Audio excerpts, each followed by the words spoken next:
Hello dear students, this is Arpita Talati and you are welcome on my channel. Today in this video we are going to discuss about water cycle from the chapter Water Nature's Magician for class 6. Let us first of all know what evaporation is. You must have seen your mother spreading wet clothes on cloth line. After some time they become dry. Do you know where does the water disappear? कभी कभी ऐसा भी हुआ होगा कि आपके bag में पानी गिर गया और आपकी नोटबुक या बुक गीली हो गई, तो व्हाट यू विल डू, आप उसे धूप में सुखा देते हो। अब उसमें से पानी कहाँ चला जाता है, वो गायब हो जाता है, जादू है? No, when the water gets heated due to sunlight its temperature rises. As the temperature of water increases it changes into gaseous state, जिसे कहते हैं water vapour. This process is called evaporation. जब भी पानी गर्म होता है सनलाइट की वजह से, धूप की वजह से उसका टेम्परेचर बढ़ता है, और जैसे ही टेम्परेचर बढ़ेगा वो जो लिक्विड फॉर्म में हमारा वाटर होता है वो गैसियस स्टेट में कन्वर्ट हो जाता है, जिसे कहते हैं water vapour.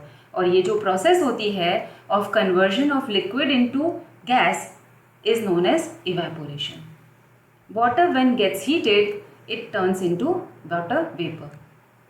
Now factors affecting evaporation. इवेपोरेशन पे क्या क्या चीज़ें इफेक्ट करती है, कौन से फैक्टर्स उसको इफेक्ट करते हैं? Temperature, humidity, surface area, wind. अब क्या होता है, जब धूप में कोई चीज़ रखते हैं और वही चीज़ हम घर में रखते हैं या क्लाउडी मौसम होता है, तो जब धूप में वो चीज़ होती है तो वो जल्दी इवेपोरेट हो जाती है, राइट? तो as the temperature increases the rate of evaporation also increases. Humidity, humidity क्या होती है? एयर में जो मॉइस्चर कंटेंट होता है, वाटर कंटेंट होता है, उसे ह्यूमिडिटी कहते हैं। The rate of evaporation decreases with an increase in humidity. Humidity जितनी ज़्यादा होगी इवेपोरेशन रेट उतना कम होगा। Surface area, as the surface area increases the rate of evaporation increases. इसे हम कैसे पता कर सकते हैं? आप इक्वल अमाउंट ऑफ वाटर एक ग्लास में लीजिए और एक प्लेट में देख लीजिए, दोनों को एक ही जगह पे रखिएगा। थोड़ी देर के बाद क्या होगा, जो प्लेट में पानी होगा वो बहुत जल्दी इवेपोरेट हो जाएगा, ग्लास में ज़्यादा टाइम लगेगा। बिकॉज सरफेस एरिया जितना ज़्यादा होगा रेट ऑफ इवेपोरेशन उतना ज़्यादा होगा। Wind, increase in wind speed results in increased evaporation. जब विंडी मौसम होता है तब बहुत जल्दी इवेपोरेशन होता है, कपड़े ज़्यादा जल्दी सूख जाते हैं अगर विंडी मौसम है। ऐसा कई बार होता है कि क्लाउडी वेदर है तो मम्मा क्या करती है, अगर घर में कपड़े सुखाए हैं तो पंखा तेज़ चालू कर देते हैं। क्यों? क्योंकि जितना विंड स्पीड ज़्यादा होगा उतना जल्दी से इवेपोरेशन होगा, उतना जल्दी से हमारे कपड़े सूखते हैं। Condensation, I am sure as a child you must have tried something like this on the window glass और mirrors by exhaling on them during winters. ठंड में क्या करते हैं, सुबह सुबह हम अगर स्कूल में वैन में जा रहे हैं तो उसके ग्लास विंडोज़ होते हैं या मिरर होते हैं घर में, तो हम क्या करते हैं, एक्सहेल करते हैं उसके ऊपर और फिर मिरर फॉगी हो जाता है और उसके ऊपर फिर हम अपना नाम लिखते हैं, बहुत मज़ा आता है, राइट? तो do you know why the glass window और mirrors become foggy that time? उसके ऊपर ये फॉगी जैसा अपीयरेंस कैसे हो जाता है? The water vapor in your breath when comes in contact with cold glass surface, it changes into liquid. हमारा सांस में जो वाटर वेपर मौजूद होती है, ठीक है, एयर में भी वाटर वेपर मौजूद होती है, हमारे सांस में भी वाटर वेपर मौजूद होती है, वो गैसियस स्टेट में होती है। बट ठंड के दिनों में जब वो कोल्ड सर्फेसिस के कांटेक्ट में आते हैं तो गैस किस में कन्वर्ट हो जाएगा? On cooling it will be converted to liquid, तो वो वाटर ड्रॉपलेट्स में कन्वर्ट हो जाएगा and cause the mirror to take on a foggy appearance. ऐसा कई बार आपने देखा होगा कि हम अगर ठंडा पानी का ग्लास बाहर रख देते हैं थोड़ी देर के लिए, या कोल्ड ड्रिंक की बॉटल हमने बाहर रख दी है, कुछ समय बाद आप देखोगे कि उसके बाहर आउटर सरफेस पे बहुत सारे टाइनी ड्रॉपलेट्स हो जाते हैं और कई बार नीचे काफ़ी पानी भी जमा हो जाता है। This is because of condensation. So definition of condensation is the change of water vapour into water on cooling is called condensation. Now water cycle.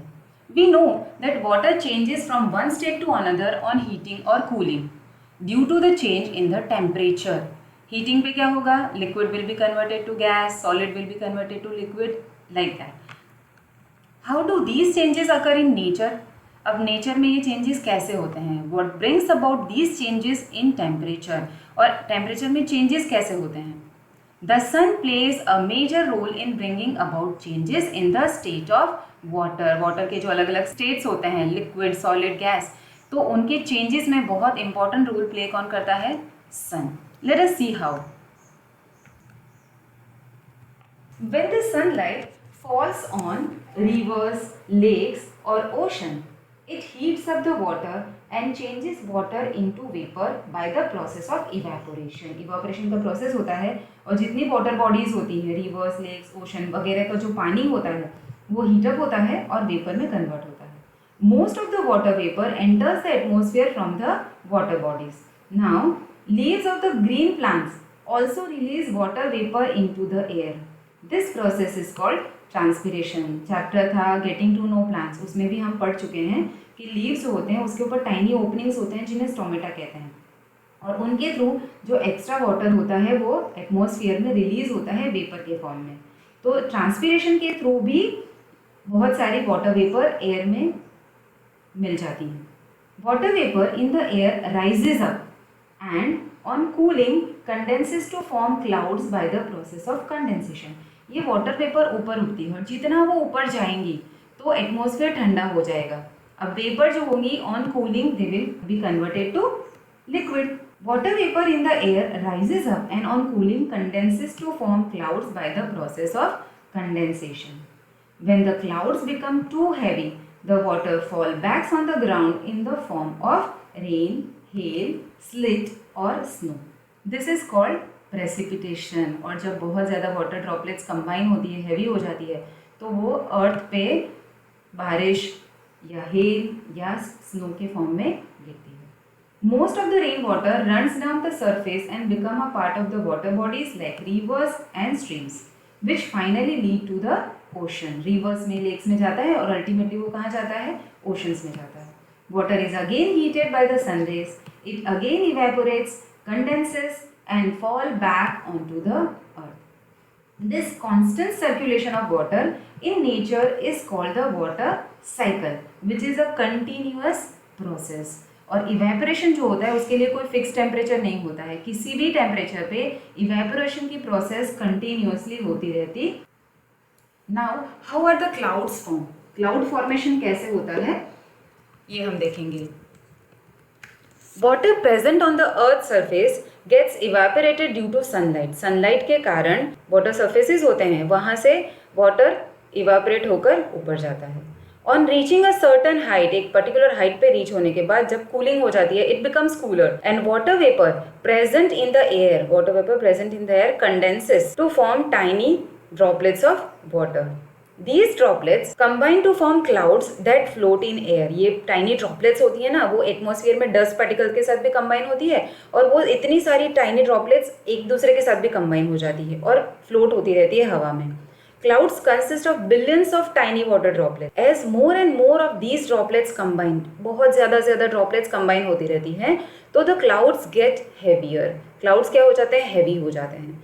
Eventually, the clouds can't hold the heavy water droplets in the air and they begin to fall on earth in the form of rain, hail or snow.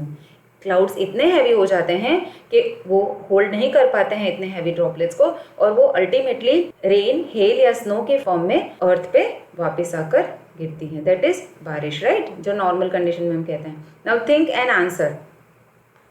Fill in the blanks in the following. The process of changing water into its vapor state is called dash. The process of changing water vapor into water is called dash.